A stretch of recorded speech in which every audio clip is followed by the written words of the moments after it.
Hello, Ryan here, aka Mac, and welcome. The Persistent Universe monthly report was released last week, so I'd like to break that down today and check out all the latest development. As always, a huge thank you to my patrons and channel members, in particular to Webb, my latest patron. Thank you so much for the support. It is truly appreciated.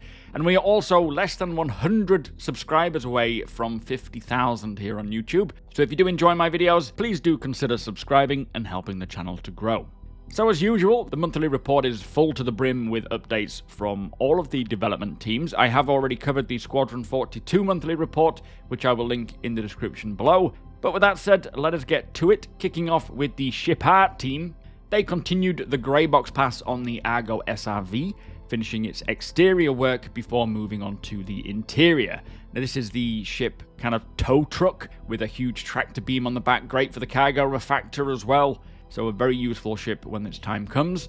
It also says development of an unannounced ship continues, which is currently moving through the grey box to final art, with the grey box complete on the cockpit, dashboard, habitation and cargo hold, with the team progressing the exterior hull to final art. Now this unannounced ship that is making its way through the pipeline has a cargo hold and habitation. No idea what it could be, but as it states, it does have accommodation and cargo capabilities. We don't know what size it is. It could be a multi-crew vehicle, it could be like the Nomad, which also has habitation and cargo. Do let me know what you think it could be. The final art pass on an unannounced ground vehicle was finalized. Another new vehicle, this time a ground one, and it's in final art stage, which means it's actually coming close to completion. Really hoping for a salvaging vehicle for 318. I feel like a ground vehicle that can drive inside ships or inside hulls to strip materials from the inside, maybe, would be cool. Plus, a white box pass began on an unannounced variant of an existing ship with modifications to the exterior nearing completion. So very interesting. A new variant of an existing ship. Again, let me know your guesses in the description for all of these unannounced vehicles. I don't think we'll be waiting too long before we start seeing their sales come along. I think some of them might be planned for 318. Others may be for the Ship Showdown or something else coming along. We'll see. Now, the artists have also done a pass on the Misk Hull C, and a resource management pass on the Aegis Hammerhead began, which includes adding relays and modifications to the existing component bays to make them all functional, with some tweaks to their placement for balance. Now this is what I get excited for, getting ships hooked up with the engineering systems, with all the components communicating together, their resources being distributed through the relay nodes, like what we saw in Inside Star Citizen, I think it was about a couple of years back, allowing players to just relay resources around the ship, bypassing certain systems or areas that might be damaged. We will actually hear a little bit more on this in just a second though. Now for the Drake Corsair, art transitioned to their final pass, supporting system design on the grey box, taking the main, retro and manoeuvring thrusters to their final stage, which is actually really interesting, as it was mentioned that part of the next step in the overall ship balance and tuning work started last year, I think it was, that getting all the thrusters on ships performing and working as intended to the behaviours that they're supposed to was to come next. And as we know, the Drake Corsair is going to be the first gold standard ship for Drake, which could mean that they are using this ship as the first test subject to bring all thrusters to their desired behaviours. That would be very nice, especially as this is all part of getting the ship flight more realistic in atmosphere, with only VTOLs being capable of sustaining long duration stable hovering, so no longer just pointing their nose down at you on the ground and firing. But also they did say from there it'll be things like flaps and controllable surfaces, which means more realistic atmospheric flight in itself. Also for the Corsair, the port wings were detailed and are almost ready to hand off. On the exterior, the nose was further detailed and modifications were made to the decal texture to standardize the official Drake font. And finally, the team took the interior cargo hold through to final art, with an initial lighting pass being completed throughout the interior. Oh, I'm so excited to see the Drake Corsair. I feel like it will be my go-to multi-crew ship, but with it being the gold standard for all Drake ships, I do own the Caterpillar as well, so I'm really interested to see just how it looks inside and what updates they've brought to it, not to mention things like the manoeuvring thrusters, placement for all the components, and just the latest tech. Now, moving on to the characters and weapon features team, they continued working on actor movement synchronization and extrapolation, which is when a local machine tries to predict what another player will be doing, so continuing to improve the player-to-player desync basically. The team also began laying the groundwork for FPS devices. They already have some examples in-game, like grenades and mining gadgets, as we've seen, but as the list of devices expands, they want to take a more systemic approach to ensure that the setup and flow are consistent across the board. Now, I'm really looking forward to seeing the vast range of FPS gadgets that CIG come up with and want in-game. I do get the impression that they will want to create basically anything and everything that they can think of that we might need for combat, but also industrial, exploration devices. So much potential for handheld gadgets, and it's going to be quite crazy, especially when it comes to things like salvaging derelict ships, for example. Even just starting with looting any loose items left on board, let alone ship components, weapons, and stripping the hulls, we will be taking subcomponents, FPS weapons, armors, clothing, and when they are done creating more FPS gadgets and interactable props, all of those as well. It's going to be quite fun seeing what items are left inside all of these ships, and as a loot goblin myself, I may have to have kind of like a Gravlev trolley set up with crates on board, ready to just be pushed aboard the derelict ship. Maybe a good playlist as well to get looting. It's going to take me a while. Anyway, on to the gameplay features team. They continued to develop live support and engineering gameplay, which included work on the Misk Hull A, as it's the first ship with interactable relay points that control resource distribution. It says the power plant and fuel tanks now power the systems using the new tech, and UI work was extended to allow players to control the temperature per room. So leading on from what we were talking about with the Hammerhead, this is saying here that the first ship to get this resource management and item control system, basically the engineering system, is the Misk Hull A, meaning it's not going to be long until we are able to monitor and set up the room temperature, gravity, oxygen, lighting, turning off and on components, and generally having full control over all of the systems on our ships and vehicles. Now for me, as I say, this is massive news, as I have been so excited for engineering gameplay since the project basically began. Having the stations and the panels and UI to see what's going on systemically with all these components and relaying that alongside the physical damage system, taking damage physically to the location that is getting that damage, and then having to deal with whatever happens from that, like fires and components breaking and needing replacing or relaying that. Very, very exciting hearing this come along, and I really hope we get to see it in a video soon, prototyped. That would be very cool. Anyway, moving on, hull scraping is progressing well, with the team focusing on creating the commodity boxes and repair ammunition at the dedicated filler station on the Reclaimer and the Vulture. So this is referring to the materials that we scrape off from the hulls of ships for 318 salvage mechanic, which will be stored in a box and then available to refill any repair tools to patch up the damage on your ship. Also nice that they did point out that the Reclaimer will have this functionality, as we do know now that it will be able to scrape hulls in 318, but I can't imagine it will be long until we see salvaging and repair mechanics on Inside Star Citizen, as it is the 318 quarter now for that show. Now for the graphics, visual effects programming and Planet Tech team, they spent time investigating and testing offline damage maps with persistence, and the team also worked on separating CPU and GPU implementation, ensuring they result in the same damage map. And I believe this is to do with persistent ship damage, so making sure that the damage looks good all over the place. They also finished porting gas clouds to Gen 12 and fixing several issues. Work began on Vulcan scale form functionality and partial mesh rendering in Gen 12, plus progress was also made on porting refraction and light beams to Gen 12. Nice to hear movement on Vulcan is happening. Canvas decal texture streaming was sped up, and image testing now waits for it to complete. Hair color and specular improvements were finished for the hair shader. There were also upgrades to tessellation and displacement on the organic shader. Still yet to see this new hair tech. It's been a long while. For jump points, the team focused on branching tunnels, which included fixing situations where the connecting segments self-intersect. Very interesting to hear about jump points, actually, because I did just rewatch the CitizenCon panel Life in the Verse, where they spoke about how jump points, even the one from Pyro to Stanton, will kind of be like Swiss cheese, where there can be multiple exit points based on which direction you go in. So really interesting to see what that's going to be like. Definitely making it easier for pirates and people to get through unnoticed, like smugglers, rather than just going back and forth through the same jump point or entrance and exit. The Planet Tech team also made improvements to the world and biome builder by moving mesh building to background jobs, substantially reducing stutters in editor. There were also fixes for mismatching physics meshes on servers, as well as a refactor of procedural entities, which improved planet loading times. Very nice.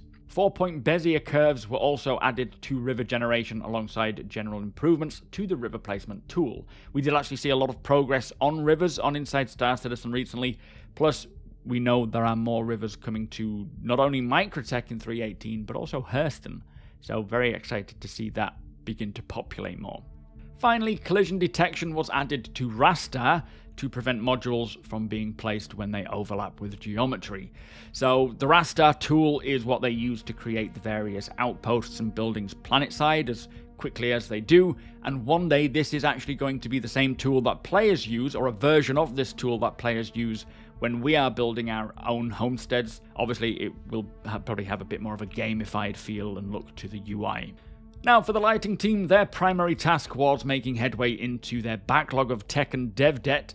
They then moved on to supporting the new Sand Cave location archetype, also coming in 3.18 I will say, and compared to the rocky caves, these sandy caves feature more natural dappled light filtering in from the surface above to create a very different mood and atmosphere. Will be a very nice new addition to expand on the variation of cave interiors, but they also have plans for more other types of caves like icy caves, humid caves, and so on and so forth. That makes sense to the environment and planets and moons that they are found on. They also completed a lighting pass on the upcoming Origin 600i and Crusader Star Runner derelict crash site, integrating the nearby settlements into the landscape and stripping out the lighting from the ships, another feature that I am also looking forwards to in 3.18, and this is the Daymar Rex settlement with the MSR and 600i, probably similar to what's going on with Ghost Hollow, the Reclaimer derelict settlement with hostile NPCs, but I really still can't wait to see friendly locations, friendly settlements, with NPCs giving out missions, trading, that kind of stuff. I don't think we're too far away though. Finally, the lighting team worked on a full lighting pass on the upcoming buggy racetrack found in one of Orison's convention halls. Now, for the Arena Commander features team, they spent last month fixing issues for both Arena Commander and Star Marine, including map and game mode selection, scoreboards, level geometry, respawning, and AI spawning bugs. Also, ongoing improvements were made to how quickly and easily players can get into sessions, but they are also investigating getting PU-based locations as environments in Arena Commander and Star Marine. Love this idea. Will be a great place not just to practice the mission where these environments are maybe, but also just getting that recognition of the locations that we are familiar to visiting. It also means that they don't have to create completely brand new locations. They can use the same assets that they already have and expand Arena Commander and Star Marine without spending too much time creating anything new. Anyway, the team also implemented some changes to scanning, ping, and radar for both vehicles and FPS gameplay to allow players to find and identify contacts easier. Very much looking forward to all of these changes coming to radars, scanners, the ping system, and to the star map and local maps. It seems all of these systems and their functionality are getting revamped in a big way. We just need to see or hear about what the changes are. Please, CIG, please show us something. Now, for the animation team, or the facial animation team, further development continued for the female vendors, outlaws, rescue, and transport. Plus, the motion capture team is currently building their new studio, which should be live by mid-August, which is coming around now. So that'll be helping to speed up all the mocap that they need for the future, having it in-house. Very exciting. Briefly, for the character art team, they continued working on the Frontier and High Fashion outfits for upcoming releases. I think High Fashion is for Stanton, Frontier for Pyro. For the narrative teams, they tackled tasks ranging from mission content to lore. Several conversations continued regarding the development of new mission types, one of which presents a unique fusion of narrative and design. So the team began figuring out how much content would be necessary to incorporate into the game, and whether it will be scalable to provide enough variety to keep it interesting. Quite a difficult task, really, to have story-driven missions that are non-repetitive, but I'm always interested to see what missions we are going to see in the future. But things, for example, the Black Kite mission It is a cool derelict reclaimer mission, but there is not enough diversity to want to continue playing through it, so it's going to be a difficult task for them. Anyway, the narrative team also met with the environment and design teams to talk over Pyro's shops and its overall economy to help differentiate the player experience from Stanton.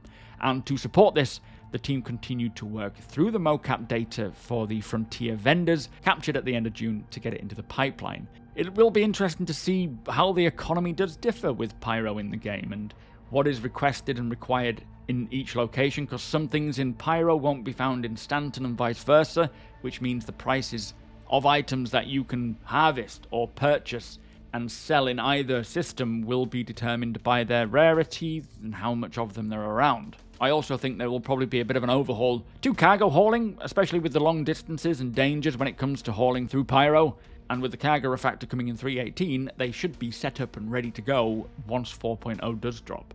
Now, 2 new narrative designers were hired, and they have been initially tasked with other teams to learn the setup and software.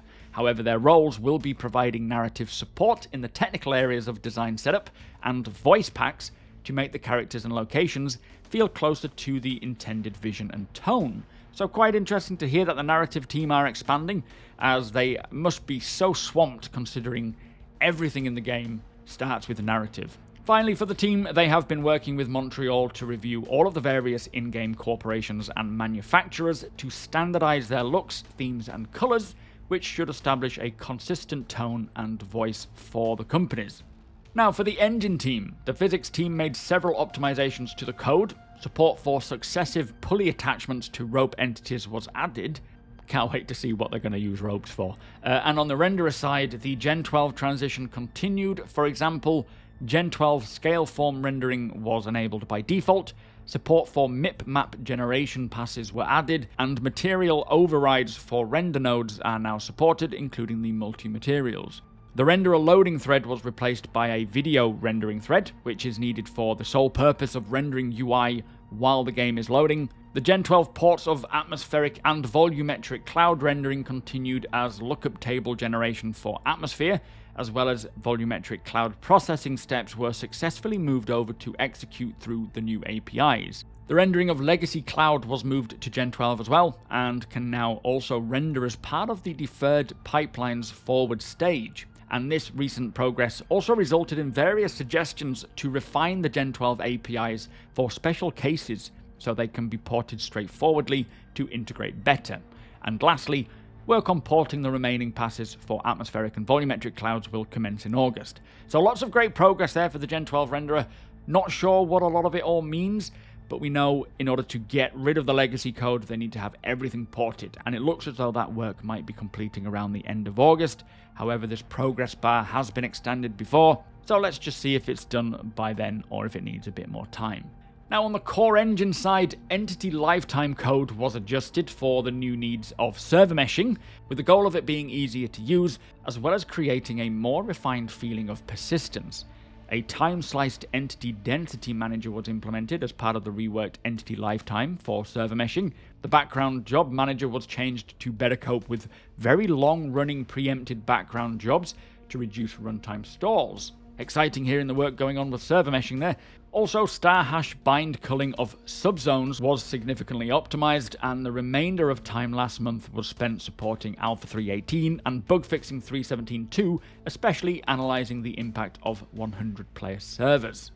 Now, for the tech animation teams, they continued to invest time into the tool's codebase. It says years of development and quick fixes are being triaged, consolidated, and revamped to fully conform to their coding standards and modularize the code base to be more accessible to the technical animators. They say this will expedite the creation of tools and the pipeline that rely on core processes.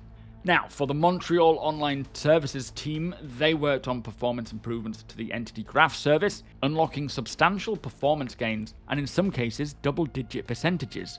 Bug fixing and character reset testing was done for the new login flow. They then moved to Phase 2 of the refactor, Ledger and Wallet, which will change how currency is handled in-game.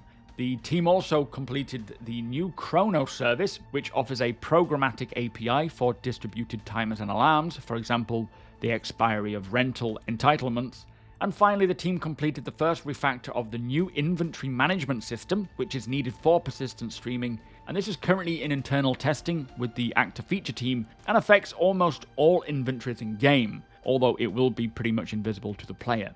So a lot of very important background processes getting some much needed attention there, set up ready for persistent entity streaming, which is coming in 3.18. It'll be very interesting to see if these services get more stable or robust in 3.18, but also hearing about the next stage for inventory management is exciting.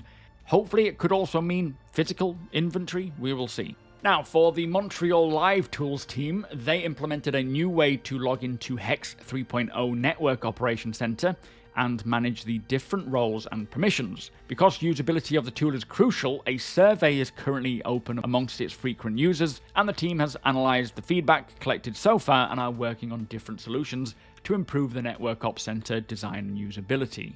For the Turbulent web platform team, they worked on cleanup of the MISC and Crusader skins in the CMS tool, making integration cleaner. They also designed a wireframing page to better communicate patch status. And for the Pledge Store, the team worked on creating clearer disclaimers around Warbond SKUs, concept standalone ships, and buyback rules relating to discounts.